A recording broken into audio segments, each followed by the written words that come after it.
Hi everyone. நான் உங்க doctor Dinesh பேசுறேன், ஹோமியோபதி கன்சல்டன்ட். இன்னைக்கு நம்ம என்ன பார்க்க போறோம் பார்த்தீங்கன்னா, எக்ஸிமா அதாவது கரப்பான் பத்தி தான் பார்க்க போறோம். எக்ஸிமா வந்து கிரானிக் இன்ஃப்ளமேட்டரி ஸ்கின் டிசீஸ். அதாவது ஒரு நாள் 2 நாள்ல வர்ற நோய் கிடையாது. மாசக்கணக்காவோ, வருஷக்கணக்காவோ இருக்கிற நோய்.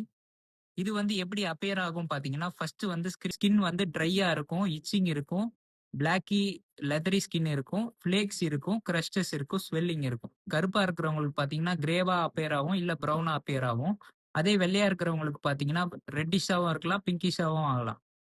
இது நம்ம ட்ரீட் பண்ணாம விடும்போது என்ன ஆகும் பார்த்தீங்கன்னா, இம்பெட்டிகோ, கோல்ட் சோர் இல்ல வாட்ஸா கூட கன்வெர்ட் ஆக வாய்ப்பு அதிகம். இம்யூனிட்டி லெவல் கம்மியாகும்போது, அந்த ஸ்கின்னோட ஃபங்ஷன் குறையும். பாக்டீரியா, ஃபங்கை, வைரஸ் இதெல்லாம் வந்து என்டர் ஆகி நம்ம இம்யூனிட்டிய ஸ்லோ பண்றதுனால அந்த ஸ்கின்னோட ஃபங்ஷன் வந்து ஸ்கின் பேரியர் டிஸ்ஃபங்ஷன். அதனால எக்ஸிமா கிரியேட் ஆகும். அந்த ஸ்கின் வந்து ட்ரையா அப்பியர் ஆகும். மாய்ஸ்சரைசர் தன்மை வந்து எக்ஸிமாவோட டைப்ஸ் வந்து பார்த்தீங்கன்னா, ஃபர்ஸ்ட் வந்து atopic dermatitis, contact dermatitis, neuro dermatitis, seborrheic dermatitis. இந்த எக்ஸிமா வராம நம்ம எப்படி தவிர்க்கலாம் பார்த்தீங்கன்னா, ஃபர்ஸ்ட் வந்து கிரானிக் எக்ஸ்போஷர் ஆஃப் இரிட்டன்ட் அதாவது சோப்பு, டிடர்ஜென்ட், கெமிக்கல் அதிகமா இருக்கிறத யூஸ் பண்றத கம்மி பண்ணிக்கணும். 2வது வந்து பார்த்தீங்கன்னா, ஸ்ட்ரெஸ் மேனேஜ்மென்ட் அதாவது எக்சர்சைஸோ, ஸ்லீப்பிங் வந்து கரெக்ட்டா இருக்கணும்.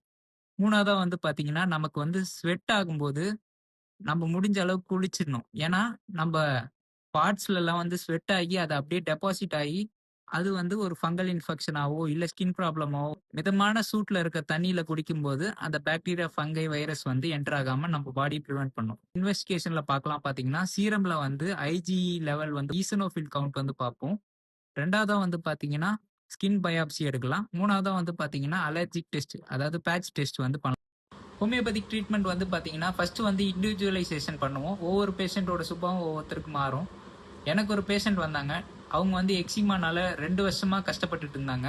அவங்க ஆயுர்வேதா, சித்தா, யுனானி பல மருந்து வந்து சாப்பிட்டாங்க. ஆனா அவங்களுக்கு ஒரு இம்ப்ரூவ்மெண்ட்டும் வரல. நம்ம கிட்ட வந்து மெடிசன் சாப்பிடுறதுக்கு முன்னாடி எடுத்த ஃபோட்டோ வந்து உங்களுக்கு குடுக்குறேன் பாருங்க. இது வந்து அவங்க நம்ம கிட்ட மெடிசன் சாப்பிடுறதுக்கு முன்னாடி வந்தப்போ எடுத்த ஃபோட்டோ. செகண்ட் வந்து பார்த்தீங்கன்னா, நம்ம கிட்ட மெடிசன் சாப்பிடும்போது அவங்களுக்கு வந்து இம்ப்ரூவ்மெண்ட் ஆன ஃபோட்டோ. அந்த ஸ்கின் பார்த்தீங்கனாலே தெரியும். அந்த கருப்பு கலர் பேட்சஸ்லாம் வந்து கொஞ்சம் கொஞ்சமா டிசேப்பர் ஆகிறது வந்து உங்களுக்கே தெரியும். கொஞ்சம் கொஞ்சமா மறையிறது வந்து உங்களுக்கே தெரியும். 3வது வந்து பார்த்தீங்கன்னா, நம்ம கிட்ட இருந்து 3 மந்த்ஸ் கழிச்சு அவங்களுக்கு வந்து கம்ப்ளீட்டா கியூர் கிடைச்சது வந்து இந்த ஃபோட்டோல வந்து பார்ப்பீங்க. அவங்களோட பழைய காலே வந்து அவங்களுக்கு திரும்பி கிடைச்சிச்சு. ஏதாவது ஸ்கின் ப்ராப்ளம் இருக்குன்னா, நீங்க வந்து எவ்வளோ விஷமா இருக்கோ அதுக்கேத்த மாரி நம்ம இம்ப்ரூவ்மெண்ட்ஸ் குடுக்கலாம். ஹோமியோபதி மெடிசின் சாப்பிடுங்க. சைட் எஃபெக்ட் இருக்காது.